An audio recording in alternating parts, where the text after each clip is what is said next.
Salut à tous, c'est Dina, championne olympique e-sport sur Just Dance et je suis à Bloc. Let's go, girl.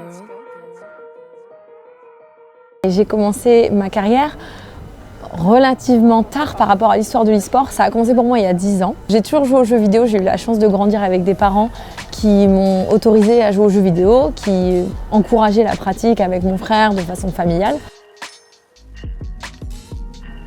J'ai essayé de me qualifier sans trop y croire, j'y allais vraiment pour le fun et je pense que c'est important que ce soit dans le sport ou dans l'e-sport de se lancer dans sa discipline pour le fun. J'ai réussi à me qualifier pour la première finale française via 2 désistements. J'avais déjà un bon niveau mais j'avais pas assez travaillé pour me qualifier sans désistement, donc voilà, l'histoire est belle, il y a eu 2 désistements, j'ai été prise et après ça j'ai un peu compris que si je pouvais espérer avoir un résultat, c'était seulement si j'allais travailler, si j'allais m'entraîner et que en fait rien n'allait arriver sans rien. Donc du coup j'ai commencé à beaucoup m'entraîner sur Just Dance, au-delà d'y jouer juste pour me faire plaisir. Et pour ma première compétition, j'ai fini championne de France. Il s'est passé quelque chose dans ma tête, dans ma vie. Je me suis dit mais qu'est-ce que je fais maintenant ? Enfin, j'étais pas prête à remporter une médaille, j'étais pas prête à remporter un titre. Qu'est-ce que je fais ? Donc du coup j'ai continué. Je me suis créé ma communauté, j'ai commencé à créer du contenu, j'ai participé aux compétitions suivantes et en fait le fait de vouloir savoir à chaque fois et qu'est-ce que je peux faire après, qu'est-ce qu'il y a après, qu'est-ce que je peux faire de plus, où est-ce que je vais m'arrêter, de prendre le challenge au fur et à mesure qu'il venait, ça a un peu drivé ma carrière et c'est pour ça qu'aujourd'hui voilà, je fête mes 10 ans de carrière, que j'ai remporté le premier titre olympique e-sport, que j'ai été 3 fois championne de France, vice-championne du monde et qu'aujourd'hui j'ai aussi mon avatar dans Just Dance, ma danse dans Just Dance. Dans Just Dance comme dans l'e-sport, on reste sur une majorité d'athlètes masculins. C'est vrai que l'imaginaire féminin te dit que peut-être sur un jeu de danse, il y aura plus de filles. Non, les filles se posent beaucoup de questions. On se pose beaucoup trop de questions. On se remet en question avant même d'avoir commencé. Et c'est ça, je pense, qui bloque pas mal de filles à se lancer dans la compétition, même sur Just Dance.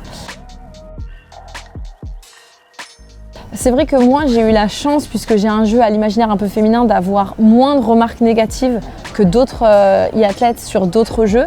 J'en ai reçu aussi. J'ai vu aussi des garçons se faire critiquer parce que « quoi, tu danses ?» Ça reste négatif dans les 2 cas. Je me suis beaucoup inspirée de modèles que j'ai rencontrés. Je vais nommer par exemple Kayane, qui est une joueuse professionnelle du jeu de combat, qui m'a beaucoup inspirée. Elle n'est pas sur les mêmes disciplines que moi, mais on partage des valeurs communes. Et la sororité, c'est quelque chose qui m'a vachement aidée dans ma carrière, de me dire j'invente un peu ma carrière, c'est vrai, je suis un peu une des pionnières, mais je ne suis pas toute seule. J'ai mon entourage, j'ai aussi des modèles que je peux admirer, que ce soit dans le sport ou dans l'e-sport, et de me dire je suis capable de faire des grandes choses. Il faut juste que je m'en donne les moyens, il faut juste que j'essaye, et il faut que j'arrête de réfléchir et que je me lance. Tu es légitime, fonce. Je comprends que certains ne voient pas la performance dans l'e-sport parce qu'ils n'ont jamais touché à un jeu vidéo, qui ne se rendent pas compte des sacrifices qu'il y a derrière et de l'entraînement qu'il y a derrière pour arriver à de telles performances. Il y a des compétitions par exemple sur les échecs. C'est un sport. Qu'on le veuille ou non, c'est un sport. C'est une discipline qui existe depuis tellement longtemps qu'on a compris qu'il fallait être un sacré génie pour être un des meilleurs. Et bien sur l'e-sport, c'est pareil. Il faut être un sacré génie dans son domaine, il faut être excellent parce que c'est hyper compétitif. N'importe qui peut acheter un jeu vidéo et y jouer. Est-ce que ça va faire de toi un champion ? Je ne crois pas. Les places sont très chères et elles vont se mesurer justement au talent, mais aussi au travail, à l'engagement. Et donc, il faut reconnaître la discipline et le travail qu'il y a derrière chacune des compétitions, derrière chacun des athlètes et derrière chacun des sports et e-sports. On a tout à coup une médiatisation, donc du coup on est plus légitime, on existe aux yeux des gens et ça donne envie de regarder, ça donne envie de soutenir et ça montre simplement que cette discipline, l'e-sport, existe vraiment et que non seulement elle existe mais qu'elle est très populaire et que tellement de gens jouent aux jeux vidéo aujourd'hui que ouais, c'est intéressant de voir les meilleurs athlètes sur leur jeu. Il y a eu beaucoup de critiques, notamment sur le fait que les jeux qui ont été choisis n'étaient pas forcément les jeux qui étaient les plus attendus parce que les plus populaires dans l'e-sport actuel. Mais c'est un pas en avant.